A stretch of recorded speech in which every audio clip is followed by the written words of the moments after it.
En este vídeo os voy a recomendar 10 películas francesas para aprender francés que creo que están muy bien para practicar el idioma y también para aprender algunos aspectos de la cultura. Luego os voy a explicar de qué manera podéis trabajar con ellas para aprender. Y por último, mi parte favorita, os voy a contar algunas cosas que se han perdido en el proceso de doblaje del original al español. Espero que os guste y empezamos.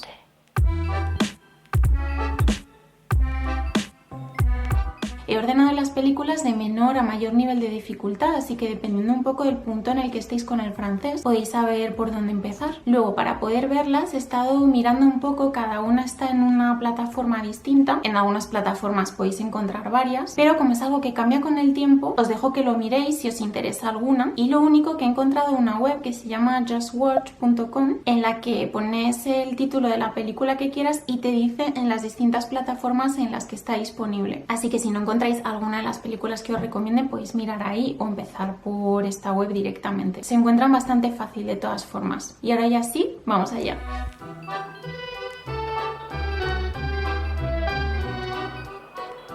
En español, Amélie. Estoy casi segura de que esta película ya la habéis visto porque es conocidísima, pero no podía dejar de recomendárosla porque creo que está muy bien para aprender francés. Y si no tenéis mucho nivel, creo que es la más fácil, así que es por la que podéis empezar. Es de 2001, el director es Jean-Pierre Jeunet. No os voy a decir todos los años de directores de las películas, aunque los he apuntado porque se va a hacer un poco largo, os lo voy a dejar puesto en la pantalla. Pero quería hablar de directores para hacer un pequeño apunte curioso del francés, y es que en francés no se dice directeur cuando hablamos del director de una película, sino realizateur. Realizador, es un falso amigo. Entonces, Amélie es una chica de la región parisina, vive en Montmartre cuando empieza la película, que es el barrio por antonomasia de los artistas en París, lo que le va muy bien porque es una chica un poquito peculiar, a veces excéntrica, y un día, a raíz de algo que le pasa, se da cuenta de que su destino es ayudar a hacer la vida de los demás más bonita y feliz. Es una película que respira francés, que tiene muchas de las cosas que uno espera que sean Francia y la cultura francesa, pero tampoco resulta extraño. No es un cliché exagerado. Creo que en parte porque la película estéticamente es como una especie de cuento. El ambiente es mágico, entonces aunque las normas de ese mundo no coincidan al 100% con las del real al que representan, parece bastante natural.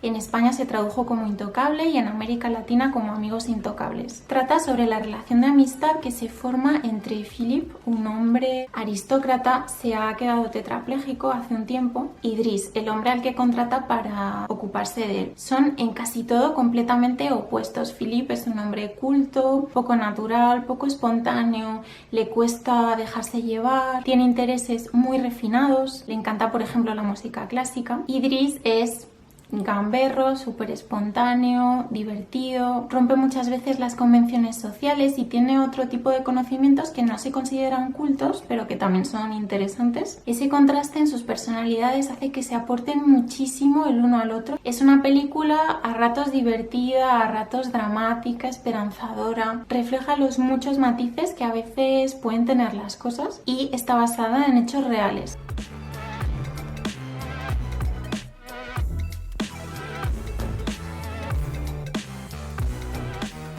En España, los chicos del coro, y en Latinoamérica, los coristas. La historia empieza en 1949 cuando Clément Mathieu llega a un internado de chicos huérfanos para ocupar el cargo de vigilante. Los chicos en general no se portan muy bien, son bastante traviesos, y para intentar reconducirlos un poco, este vigilante nuevo empieza a darles clases de música. Es una película absolutamente preciosa, es una de mis favoritas francesas. Lo único que siempre que la veo lloro porque me emociona muchísimo. Muestran muchos de los aspectos de la Francia de la época, cómo se vestía la gente, los chicos iban siempre con pantalones cortos, incluso en invierno, cómo eran las relaciones entre personas de distinta jerarquía, lo difícil que era la vida. Entonces había muchísimos internados porque muchos chicos habían quedado huérfanos después de la guerra y había otros que a lo mejor sí tenían alguno de los padres, pero si estaba trabajando no se podía ocupar. Muestra también la austeridad con la que se vivía. Por ejemplo, hay una escena en la película que están en el comedor y para el postre, en lugar de un plato nuevo, lo que hacen es darle la vuelta al plato que tienen para utilizar la parte de detrás para el postre. La película refleja muy bien que fueron tiempos difíciles.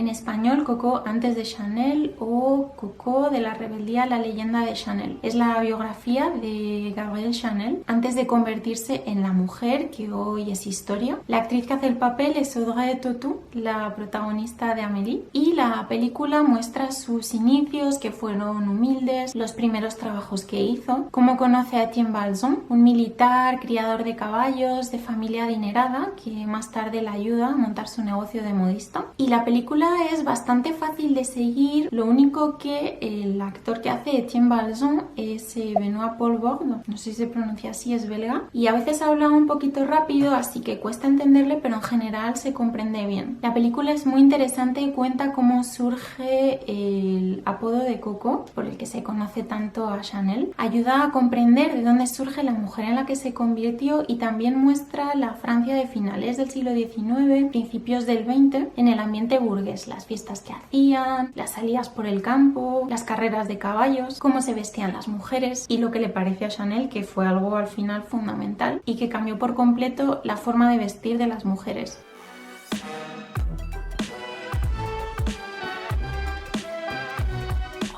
En español, Una bolsa de canicas.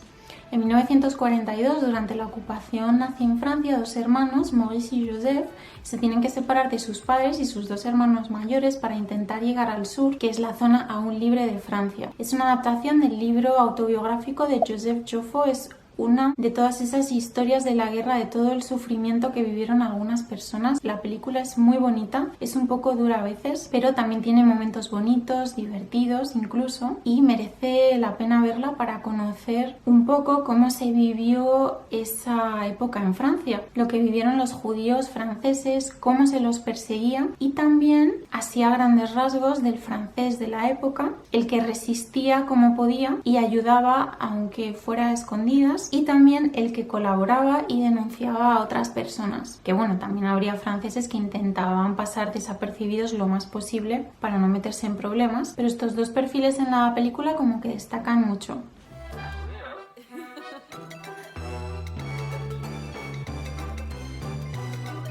En español, Los Miserables, que no tiene nada que ver con la obra de Víctor Hugo, pero está muy bien. Bueno, la historia empieza cuando se incorpora un policía nuevo a la brigada anticriminal, la BAC, así se conoce en Francia, que por cierto, nada que ver, pero os sonará de, si los habéis leído, de los libros de Carmen Mola, de la inspectora Blanco, que se llama así la brigada que dirige. Bueno, el caso, que se incorpora este policía nuevo a la patrulla de Montfermeil, son solamente 3, y Montfermeil es una zona de banlieue, así se hace referencia en Francia a las afueras, pero muchas veces implica que la zona sea un poquito conflictiva. Por lo general, en los barrios de banlieue la densidad de población es muy alta porque en su día se construyeron edificios muy altos, que no es el estilo de Francia en general. Normalmente hacen edificios de 3-4 alturas, pero en las afueras hay concentradas muchísimas personas. En muchos casos los edificios son viviendas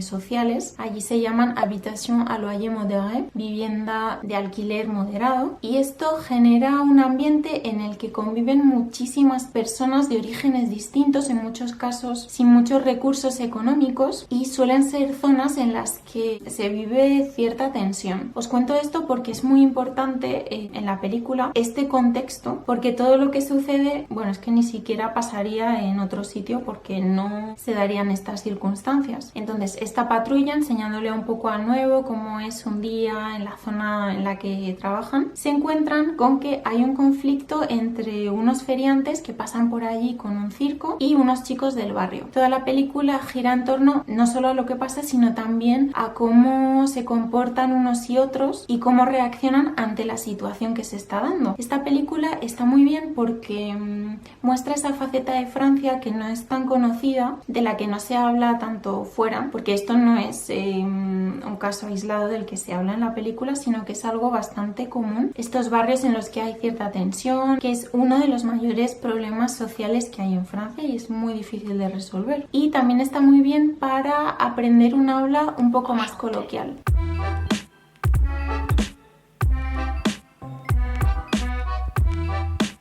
En español La vida en rosa. Es la película sobre la biografía de Edith Piaf, se llama La Môme porque en Francia se la conocía, bueno, en el mundo entero como la Môme Piaf. Môme significa niña, en este caso también significa niño.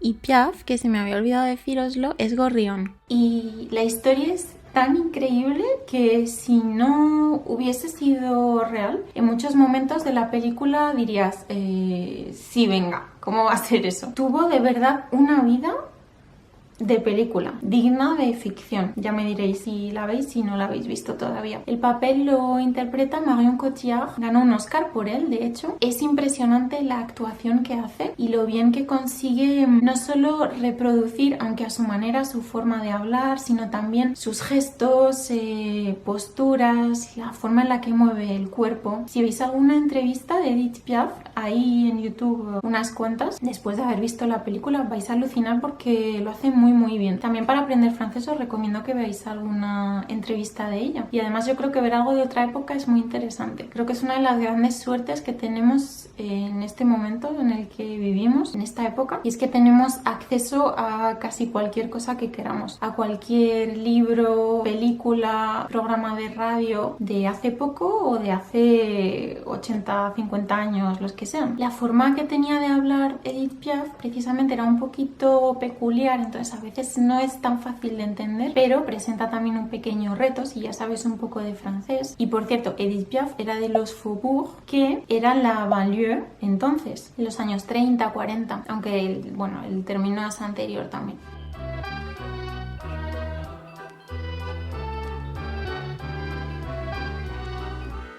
En español, La cena de los idiotas.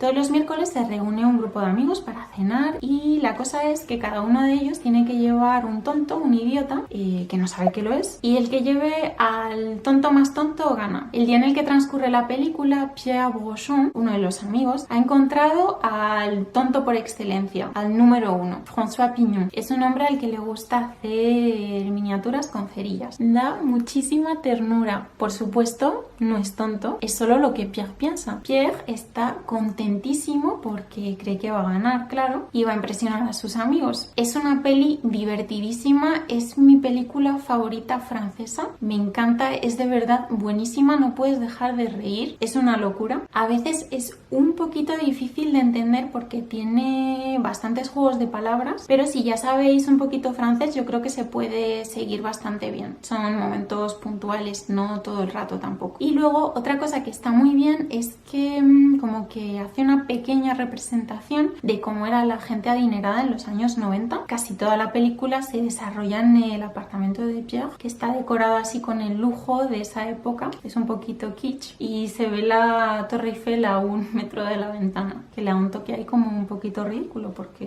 la Torre Eiffel no está tan cerca de ninguna casa, piso vaya.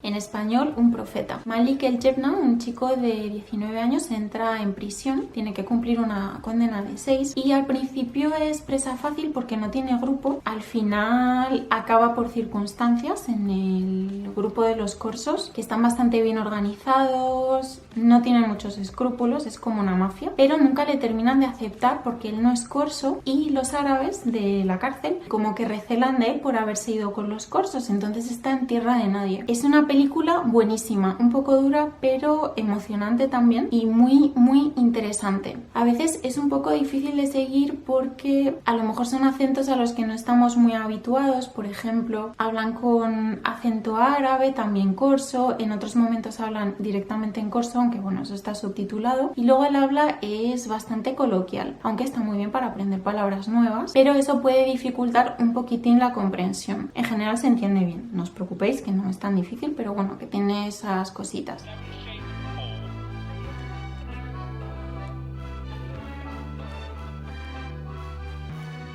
Literalmente, Papá Noel es una basura. Creo que esta película no se ha doblado al español, solamente ha habido, me parece, por lo que he visto, una obra de teatro. Papá Noel es una mierda, porque la película es una adaptación de una obra de teatro que se llama así, de la compañía Splendid. Son bastante famosos en Francia. Bueno, Esta película es espectacular, súper graciosa. Nochebuena, un Papá Noel horrible, como Torrente, pero peor. Vive en una caravana con su novia que está embarazada, pero como está harta de él, se va de casa y acaba en las oficinas de una especie de teléfono de la esperanza, se llama SOS de Tres Amitiés, y empieza la locura. Hay varios personajes, los que trabajan en de Tres Amitiés, algún vecino, Papá Noel, su novia, algún otro que viene después. Es una historia totalmente disparatada, muy divertida, se nota que está basada en una obra de teatro. La ponen todos los años en Francia, es la película en Navidad, es la película navideña por excelencia, como Home Alone, por ejemplo. En algunos momentos también es un poquito difícil de entender por los juegos de palabras, pero en general se comprende bien y de verdad no podéis no verla porque es una película icónica en Francia. Yo creo que no hay ningún francés que no la haya visto.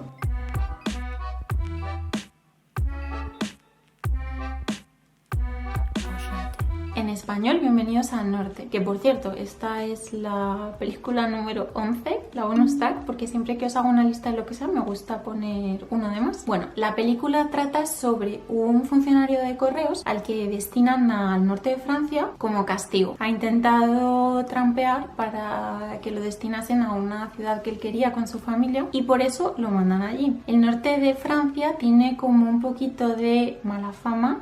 No es mala fama realmente, pero bueno, como esta reputación de hablar raro, tienen su acento y además hablan patois, que es, como se dice en francés, dialecto. Tienen algunas palabras propias que si no les da y no las entiendes. Por cierto, Christophe es de esa región, es ch'ti. Por eso la película en francés literalmente se llama Bienvenidos a la región de los ch'ti, o bueno, más literalmente a casa de los ch'ti. El patois se llama ch'timi, que le he pedido a Christophe que si no se hablaba ch'timi para el vídeo, pero no he querido. Os cuento esto porque la forma de hablar en la película es fundamental, una de las cosas que más bromas genera, porque claro, hay como diferencias a la hora de entenderse entre las personas que son de ahí y el funcionario este de correos que llega nuevo. Es una película divertidísima, muy bonita y que muestra cómo los prejuicios que a veces se tienen sobre un sitio, sobre la gente, lo que sea, se desmontan muy fácilmente. Con esta película vais a aprender francés, pero también un poquito de ch'timi. Y pasamos a cómo trabajar con las películas. ¿Por dónde empezamos? Lo primero, hay que ver la película completa para tener contexto, así es mucho más fácil centrarse en una escena para un ejercicio y así también no estropeamos la película porque viéndola por partes pierde la gracia. Lo ideal es verla en francés, con subtítulos en francés, porque así se trabaja muchísimo el oído. Ayuda mucho leer exactamente lo que estás escuchando, pero si no tienes a lo mejor todavía un nivel suficiente de francés como para entender la película con subtítulos en francés, puedes verla subtitulada en español y luego trabajar con los subtítulos en francés. Luego, lo ideal es ir escena por escena. Podemos elegir una que nos guste, que nos apetezca, que nos haga gracia, lo que sea. Aprender un idioma ni nada tiene por qué ser un rollo. Entonces vamos a la escena con la que queramos trabajar y anotamos las líneas de los personajes y las traducimos. Podemos crear un glosario en Excel para apuntar todo el vocabulario nuevo. Además, así es muy fácil mover unas palabras de un sitio a otro para después poder agruparlas, por ejemplo, por tipo de palabra, adjetivo, verbo, sustantivo, lo que sea. También podemos poner al lado un poquito de información gramatical. En los verbos la conjugación, en los sustantivos el género. Podemos poner también a lo mejor si nos apetece algún antónimo o sinónimo. Y todas estas notas nos pueden ayudar para aprender vocabulario y un poquito de gramática sin tener que ir todo el rato a los apuntes de gramática o al libro, lo que tengamos. También tener el Excel permite después agrupar las palabras como por familias, por ejemplo, el vocabulario de la casa o el de la cocina, el vocabulario coloquial que hemos encontrado, que sería otro tipo de clasificación, pero bueno, que después se pueden hacer diferentes listas para poder estudiar las palabras agrupadas. A mí siempre me resulta más fácil cuando aprendo un idioma estudiar el vocabulario como por orden lógico, por decirlo así, o sea, que tengan algún tipo de relación entre sí las palabras. No tiene por qué ser siempre en cuanto al significado. Por ejemplo, los verbos a mí siempre se me quedan muy bien estudiándolos juntos, aunque no tengan nada que ver unos con otros semánticamente. Y luego podemos apuntar también expresiones y construcciones fijas, formas en las que se suele decir algo para adquirir una forma de hablar que suene natural. Aunque el francés y el español son idiomas que se parecen bastante, entonces es fácil traducir como literalmente del español al francés. Casi siempre va a funcionar, pero siempre hay expresiones que no se dicen exactamente así en francés, por eso es importante apuntarlas y aprenderlas. Por ejemplo, una forma muy típica de decir no lo sé en francés, también existe je sais pas, mais esta otra se utiliza mucho je ne sais rien, pero se utiliza muchas veces cuando contestas a alguien que a lo mejor está insistiendo un poco, que te está poniendo nervioso y dices je ne sais rien. Son cositas así a las que me refiero que podéis apuntar como construcciones. Y luego también, como os decía, las expresiones, algún refrán, lo que sea. No sé si os acordaréis de que el año pasado hice un vídeo de expresiones en francés que me gustan mucho, os lo dejo por aquí por si no lo habéis visto. Y por último, podemos trabajar con las películas también muy bien la pronunciación. En una escena con la que estemos, la pasamos un par de líneas o una línea incluso y la repetimos exactamente igual que el personaje. La entonación, la pronunciación, da igual si se están riendo o si es algo un poquito dramático en ese momento, os recomiendo que lo imitéis también, porque creo que escucharse de una forma un poquito más teatral ayuda a perder la vergüenza y a escucharse en el idioma de una manera que no es muy habitual, así que luego cuando hablemos normal con alguien, o sea que estemos hablando de la manera que sea fruto de nuestras emociones, no nos va a parecer raro, como a lo mejor decir algo medio llorando o riendo por repetir lo que dice un personaje. Una de las cosas que más frenan a la hora de aprender un idioma es la vergüenza, es escucharse en el otro idioma, así que creo que esto ayuda mucho. Pasamos ahora a mi apartado favorito, en el que vamos a ver algunas cosas que se han perdido en el doblaje del original al español.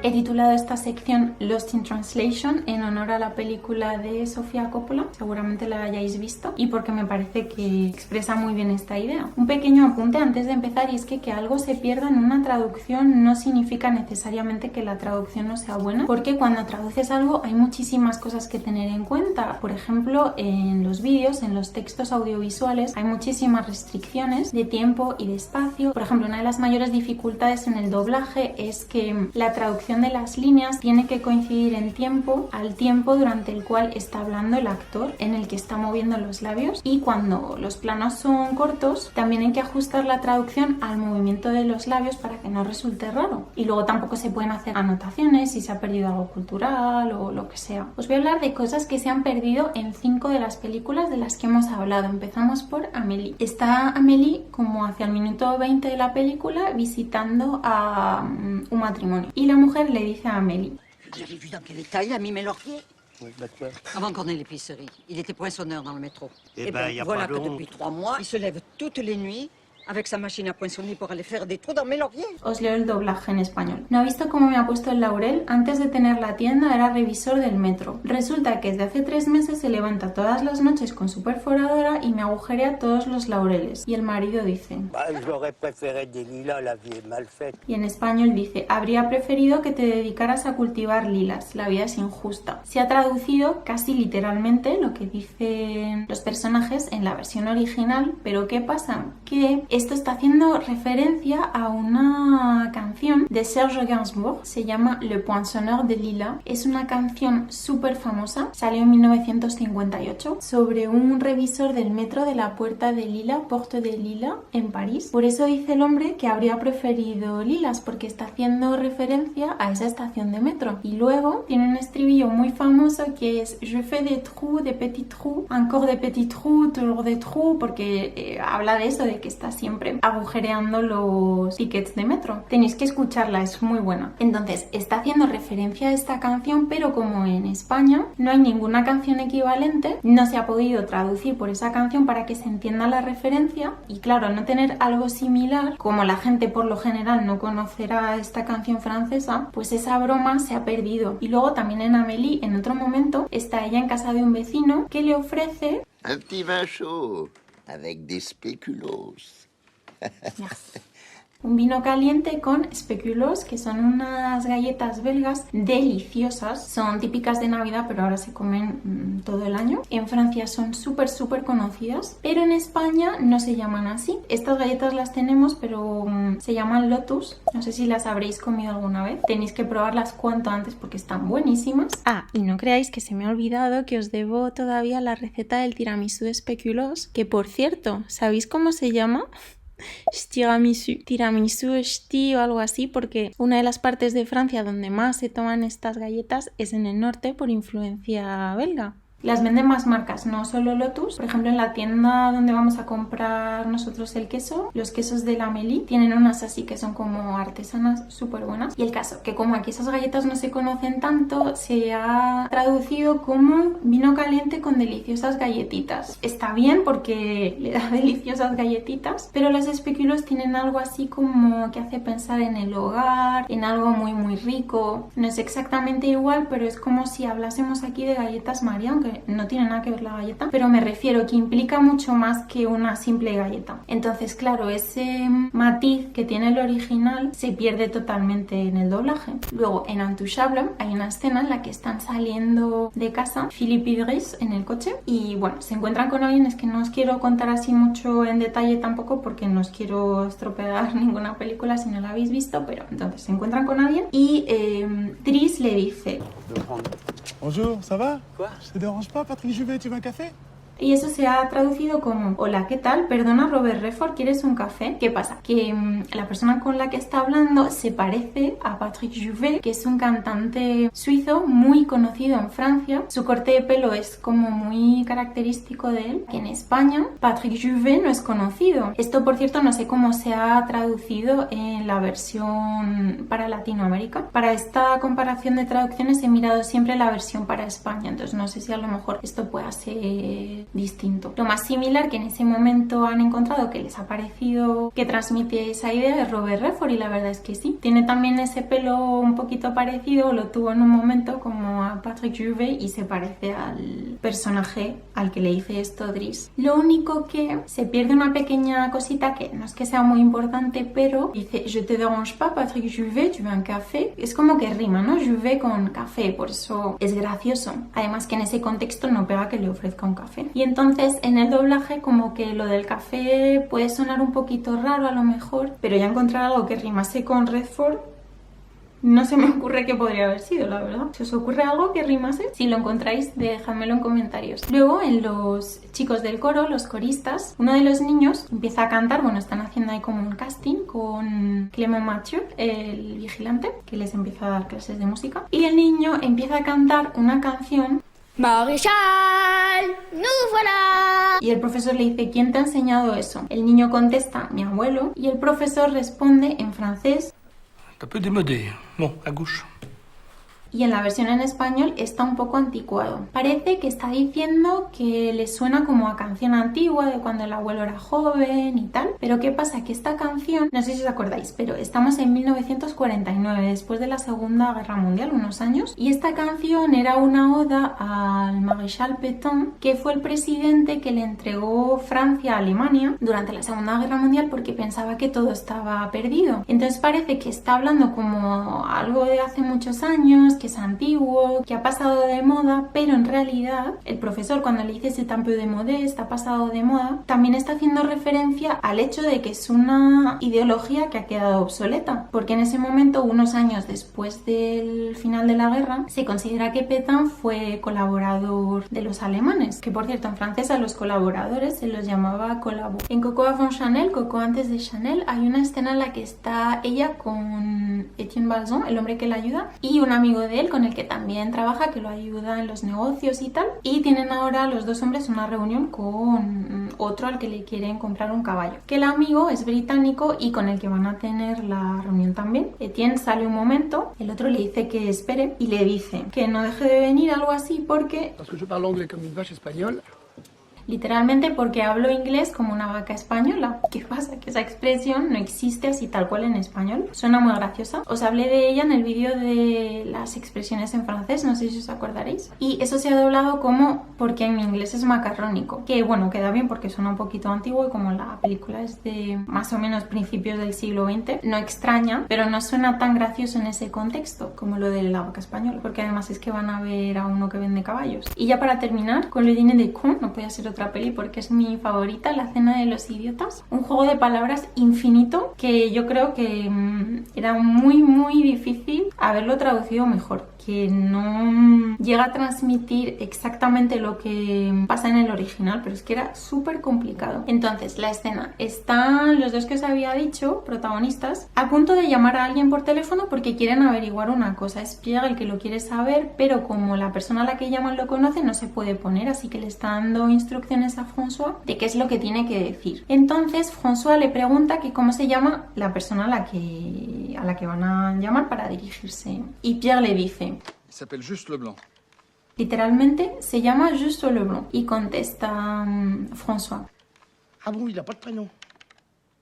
¿ah, sí? ¿No tiene nombre? ¿Qué pasa aquí? Que se está haciendo un juego de palabras con justo, que es un nombre de persona, como justo, pero al mismo tiempo significa también solo, como el adverbio solamente. Por eso es como si le hubiese dicho, se llama solo Leblanc. Y por eso contesta, ah, sí, no tiene nombre, que de hecho así es como se ha doblado esta parte. Lo que pasa que luego sigue con el juego de palabras y eso ya se pierde porque solo no funcionaba en todo al 100%. Cuando dices c'est justo, significa también así es cierto. Y eso lo dice después Pierre. Sigue la escena. Cuando le dice que si no tiene nombre, le contesta. Je viens de vous le dire, Juste Leblanc. En español se ha traducido como, ya se lo he dicho, solo Leblanc. Y en francés sigue hablando y le dice. Leblanc, c'est son nom, et c'est Juste son prénom. Leblanc es el apellido y solo es el nombre, pero en francés esto está formulado como si lo tradujésemos literalmente. Leblanc es su apellido y es solo su nombre, que lo hace más confuso, como lo ha dicho. Entonces François se queda en plan, ¿what? Porque no ha entendido nada. Y entonces Pierre sigue.